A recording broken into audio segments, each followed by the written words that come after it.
Shalom, roi et reine du royaume de Dieu. Je suis Jean-Claude Dogo de Rich Ministries et je salue l'église qui est dans ta maison. Aujourd'hui, nous allons continuer les séries d'enseignements que nous avons commencées il y a de cela plusieurs Shabbats pour terminer l'année en beauté. Nous allons voir ce que Dieu pense de l'église de notre maison, le bilan de l'église de ta maison. Aujourd'hui, nous allons avoir le thème « L'église de Philadelphie ». Nous allons lire dans Apocalypse chapitre 3, versets 7 à 13. Bien-aimés, nous allons lire déjà le verset 7 pour voir comment Dieu se présente à cette église. Écrit à l'ange de l'église de Philadelphie, voici ce que dit le Saint, le véritable, celui qui a la clé de David, celui qui ouvre et personne ne fermera, celui qui ferme et personne n'ouvrira. Voici comment le Seigneur se présente. Donc, bien-aimé, encore une fois de plus, nous avons appris que tu peux utiliser ces présentations pour adorer ton Dieu, pour le louer. Quand tu le pries, tu dis, Seigneur, je m'adresse à toi car tu es le Saint, le véritable. Tu es celui qui ouvre et personne ne fermera, et tu es celui qui ferme et personne n'ouvrira. Donc, ça nous enrichit notre vocabulaire pour l'adorer, pour ne pas que notre adoration soit monotone, bien-aimé. Alors, à cette église de Philadelphie, le Seigneur accorde plusieurs bons points. Alors, le premier bon point, c'est qu'il connaît ses œuvres. Et le deuxième, c'est que parce que cette église a peu de puissance et qu'elle a gardé sa parole, et qu'elle n'a pas renié son nom, le Seigneur considère que c'est un bon point. Malgré son peu de puissance, elle n'a pas de puissance, elle a peu de puissance, elle n'a pas renié son nom, elle a gardé sa parole. Ça, c'est un bon point pour cette église-là. Alors, qu'est-ce que le Seigneur dit? Il dit, c'est comme si le Seigneur n'avait pas de mauvais points pour cette église, mais il a des recommandations. Je continue à lire le verset 8. Voici, parce que tu as peu de puissance et que tu as gardé ma parole et que tu n'as pas renié mon nom, j'ai mis devant toi une porte ouverte que personne ne peut fermer. Alors vous voyez un peu que cette porte ouverte-là, que personne ne peut fermer, correspond à la présentation de Dieu au départ. Voici, je te donne de ceux de la synagogue de Satan qui se disent juifs et ne le sont pas, mais qui mentent. Voici, je les ferai venir se prosterner à tes pieds et connaître que je t'ai aimé, parce que tu as gardé la parole de la persévérance et que tu as gardé la parole de la persévérance à moi, et je te garderai aussi à l'heure de la tentation qui va venir sur le monde entier pour éprouver les habitants de la terre.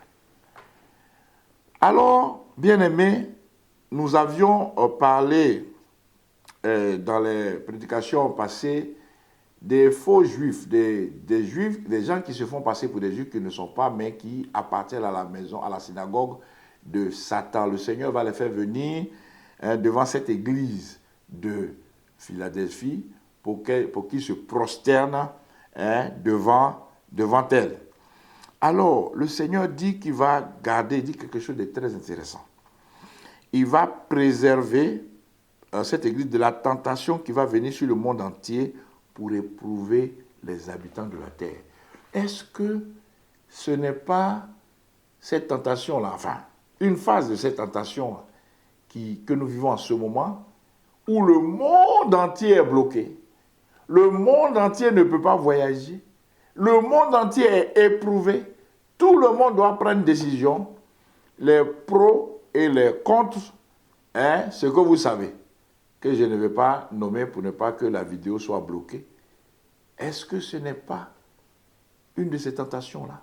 Le Seigneur dit que quand ce moment va venir, cette église qui a peu de puissance, mais qui a gardé sa parole, qui a gardé la parole de la persévérance, sera protégée de la tentation qui va venir sur tout le monde, hein, pour éprouver les habitants de la terre.